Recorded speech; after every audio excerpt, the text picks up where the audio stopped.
আসসালামু আলাইকুম, কেমন আছেন সবাই? আশা করি যে যেখান থেকে আমার ভিডিওটা দেখছেন আল্লাহর রহমতে ভালো আছেন। আলহামদুলিল্লাহ আমিও মোটামুটি ভালো আছি। আমি ফারজানা নতুন আর একটা ব্লগ ভিডিও নিয়ে আপনাদের সামনে হাজির হয়ে গেলাম।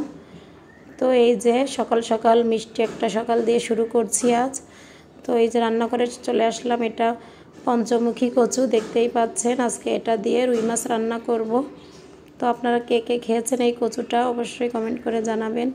সকাল সকাল ঘুম থেকে উঠে আমি মাছগুলা ফ্রিজ থেকে বের করে দিয়েছি, এখন ভিজিয়ে রেখেছিলাম, পরে ভালোভাবে কেটে পরিষ্কার করে ধুয়ে নিয়েছি। এখন এই যে পঞ্চমুখী কচু, এটাও ভালোভাবে আমি কেটে ধুয়ে নিয়েছি। তো এটা আমি এখন একটু চুলাতে পানি দিয়ে ভাপ দিয়ে নিব আর কি। তো আমার ইউটিউব বন্ধুদের বলছি, যারা আমার চ্যানেলটা এখনও সাবস্ক্রাইব করেননি সাবস্ক্রাইব করে পাশে থেকে যেতে পারেন। আর অবশ্যই যারা আমার ভিডিওটা দেখবেন পুরাটা দেখে ছোট্ট একটা লাইক দিয়ে ভিডিওটা কন্টিনিউ করবেন। তো এখন আমি কচুটা একটু ভাপ দিয়ে নিব। ভাপ দিয়ে নিলে হয় কি একটু তাড়াতাড়ি সিদ্ধ হবে, এজন্য আমি ভাপ দিয়ে নিয়েছি। তো এই যে আমি এখন মাছগুলো ভাজছিলাম আর দেখি যে অনেকগুলো পাখি এসে আমার জানালার উপরে পড়েছে। আমি প্রতিদিনই ওদের অনেকগুলো করে ভাত দিয়ে জানালাই।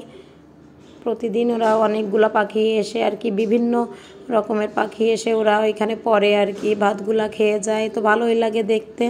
তো আমি একটু ভিডিও করে নিলাম আর কি। তো এই যে এখন আমি কচুটা রান্না করব এবং মানে সবগুলা কি পেঁয়াজ মরিচ সব মশলা আর কি দিয়ে নিয়েছি, ভালোভাবে কষিয়ে এখন আমি এই যে কচুগুলা দিয়ে দিলাম। কচুগুলা দিয়ে ভালোভাবে একটু পানি দিয়ে কষিয়ে নিব। তো আমার ভয়েস শুনতে যদি আপনাদের খারাপ লাগে প্লিজ দয়া করে কিছু মনে করবেন না, যেহেতু আমার অনেক ঠান্ডা লাগছে, জ্বর এসেছে গায়ে, তারপরে গলা ভেঙে গেছে। আপনারা মনে কিছু করবেন না, এজন্য আমি দুঃখিত, ক্ষমা দৃষ্টিতে দেখবেন।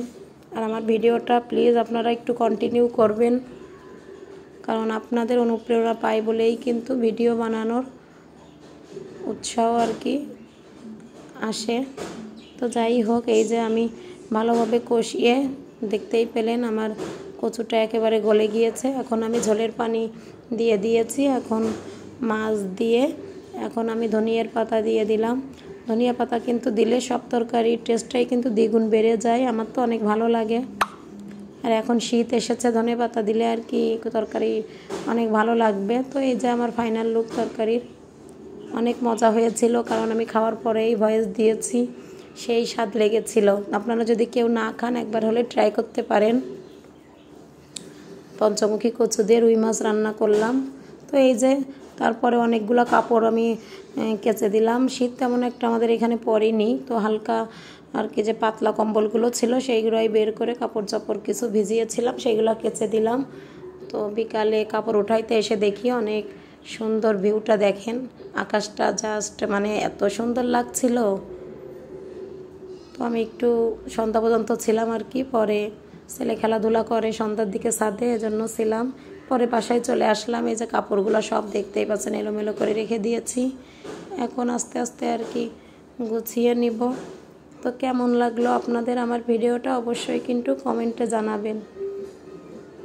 আর পুরো ভিডিওটা দেখে ছোট্ট একটা লাইক দিয়ে কন্টিনিউ করবেন। এই যে কাপড়গুলো আমি গুছিয়ে নিয়েছি, এখন ওয়ারড্রপে গুছিয়ে রাখবো। তো সবাই ভালো থাকবেন, আমাদের জন্য দোয়া করবেন। আল্লাহ হাফেজ।